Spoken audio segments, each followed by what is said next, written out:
God knows exactly what He's doing. All we need to do is let go and trust Him. In 2 Peter 3 verse 8 it reads, but do not 3 verse 8. Yeah, 3 verse 8 it reads, but do not forget this one thing, dear friends. With the Lord, a day is like 1,000 years, and 1,000 years are like a day. Now, what does this have to do with letting go and trusting God? Well, one thing that this verse particularly spoke to me about is patience, particularly God's timing and waiting on God.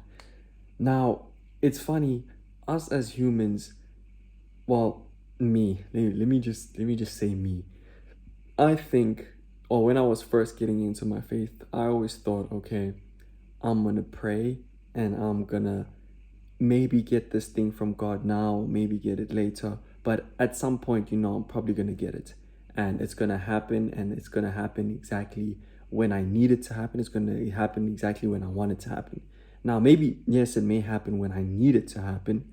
But what I lacked understanding in the beginning of my faith, which now I'm starting to be actually privy to, is that God's timing is completely out of this world. Not out of this world as in like, okay, actually I was gonna say not extraordinary, but it is quite extraordinary because we don't understand it. Our little human brains, however amazing and smart we may think we are, or how advanced we think our species is, we will never ever ever truly understand the power, the wisdom, and the timing of God, and why His timing is perfect and way more superior than our timing. One thing about us as humans is that we see things very linear. So we see, okay, this happened yesterday, this is happening right now, tomorrow, I don't know what's going to happen. But the thing about God is He's outside of time. He can look left and He'll see the first human that He created, Adam. He can look right and He can see the last human to ever be born. God, what I'm trying to explain is God is completely out of time. So for us, our understanding of time is completely linear. His is, I don't know what the opposite of linear is. The word is on the tip of my tongue, but I don't know what the opposite of linear is. But God's timing is completely out of this world, and we will never ever truly understand it. That is why for us as believers, we need to trust in His timing and trust in His how He wants things to go and how He wants things to align in our lives. Now, for me personally, I just got out of a prayer night at this church that I joined about 5 months ago that I just got baptized in. I just got out of a prayer night and I feel like I had somewhat of a revelation, and I am starting to understand now that my timing and the way that I want things and the speed at which I want things is not particularly how God may want things to happen. Let's say, just for example, by the end of this year, I want a BMW M2, right? That costs probably like, I don't know, 2-3 million rand. Don't know how I'm gonna afford it, but I'm gonna pray and I'm gonna ask God for it. But what if when I do get that car, I don't know how to drive it? Or what if when I get that car, I spend all my money on the car, but then when it's time to, I don't know, do insurance or pay for, I don't know, some sort of repairs that the car needs, I won't have that money because I had already spent it on the actual car. It's a very simple and rudimentary example, but what I'm trying to explain is God puts things in a certain way and puts things in alignment in our lives happening at certain points in our time frame for a specific reason. And it's a reason that we probably will never truly understand unless we get up to heaven one day and we ask Him. But what I'm trying to explain is God's timing, it will never ever compare to how we see things in particular. Okay, getting back to the actual revelation, if you can call it that, I had, or realization rather.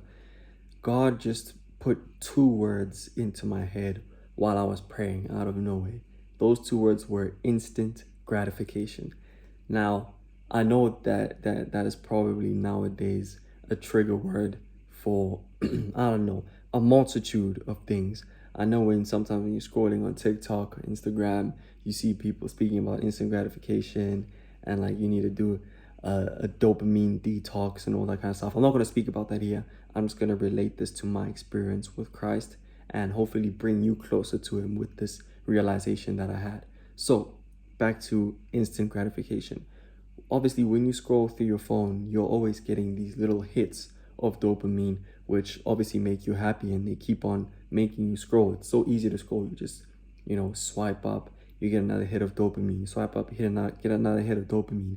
And this kind of dopamine, it's like sweets, you can consume so much of it, but at some point you're going to feel like sick. Well, that's what happens to me at least. After scrolling on TikTok for like 20, 30, 40 minutes, I will start to get like physically sick and then I want to put my phone down, but like I can't because all this dopamine that's coming in, like I don't want it to stop, even though it's making me feel really, really sick. And that's the same thing that happens when I try and like eat a whole bunch of sweets or sweet treats. Like I start feeling really sick, but I don't want to put it down because it's so good. I just want to have more of it. Now, with God, that's sometimes we're like that with God as well, when particularly when we ask for things. I know for me personally, in my very, very early years of my faith, I used to ask God for for peace. I used to ask Him for wisdom and to get better grades. But I would never really understand that for Him to give me all of those things, He first needs to put me through a whole different thing in order for me to be able to appreciate and secondly handle the thing that I want. Let's say, for example, I'm praying right now, it's exam season, and I'm asking God for really good marks, right? For me, the only way that I'm going to be able to get good marks is if I study. But obviously, there's a difference between studying and actually practicing the work that you are given and making sure that you can apply it when you need to apply it. In every situation, you might need to apply it in school or in class or whatever. So, the main point that I'm trying to get across right now is that God will often put you through things in order to prepare you for the main thing that you are asking for. But while we're being put through that thing, while we are waiting and while we are trying to be patient in getting what we ask for, we often get tripped up and we think that, God maybe didn't answer our prayers or God doesn't want this particular thing for us. But little do we know, God is actually putting the stepping blocks, putting the foundation in place for us in order to achieve this thing. For example, I just started a perfume business, but I'm constantly asking God, constantly asking Him for guidance. I'm constantly asking Him for a breakthrough in my business. I'm constantly asking Him for more money so that I can be able to invest it into my business and hopefully grow it. But the only way I'll be able to grow and sustain a successful business is if I go through the time where I get absolutely no sales so that I can actually start thinking about the ways I can grow my business. Because imagine I ask God for money right now in order to invest into my business and I use that money, but then it doesn't garner any returns. I need to first go through the process of having no money at all and having really, really bad cash flow problems and figuring that out so that the next time it comes, which it probably will in the business, it's always like ups and downs. I need to be prepared for any situation that may come across that may come. And the only way that God will be able to prepare me for that situation is if He puts me through a certain circumstance that will help me grow and help me further my skills and be able to manage what I would want a successful business to look like. And that particularly might go for really anything. If you go to the gym and you ask God, okay, I'm going to relate this back to me because there was a period where I was going to the gym like a lot, like for a month or 2 months. I was really consistent. I know that's not that long.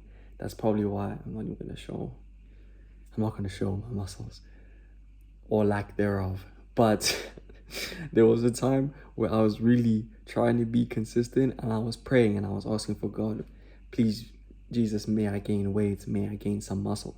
But the only way that I'm going to be able to gain weight and gain muscle is if I put myself through the pain of acquiring that muscle. The only way, logically, the only way you can acquire muscle is if you put your particular muscle through a whole lot of strain. If you're doing constant push-ups, your arms will start to feel tired and sore, but you can't stop when it starts feeling tired or sore. You need to keep going so that your muscles can tear.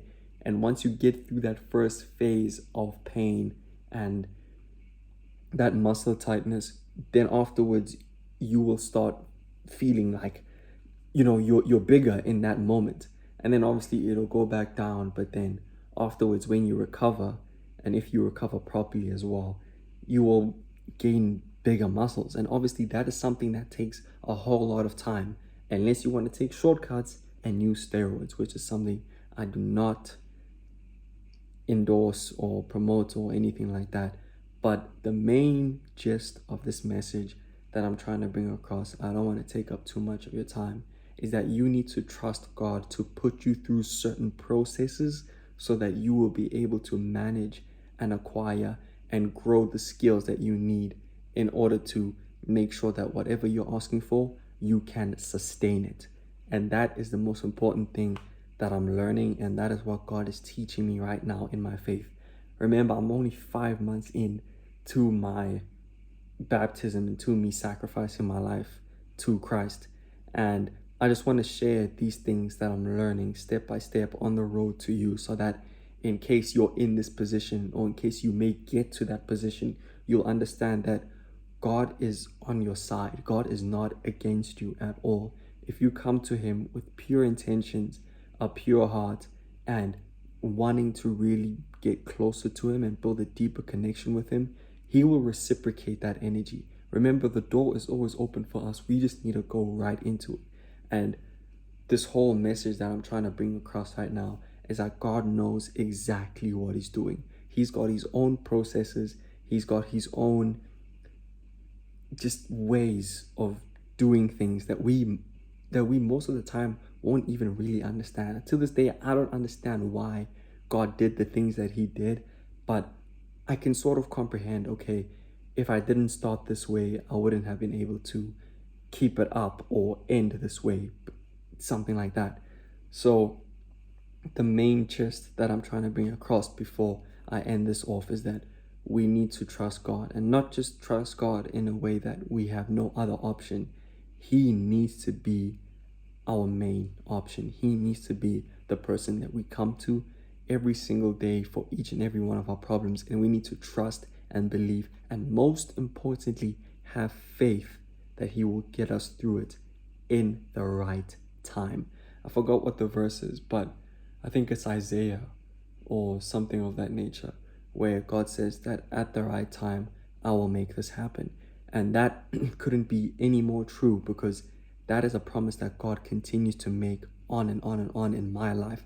He keeps telling me, at the right time, I will make it happen. I obviously have massive dreams to reach financial freedom, but I won't be able to sustain that financial freedom if I haven't been put through the paces, put through the processes that I need to know in order to maintain the finances that I have, so that I don't blow it or invest it on things that won't bring me any other returns. So yeah, trust God. He's got you. God bless. Like, share this video, push it out so other people can hear it. I hope you have an amazing day.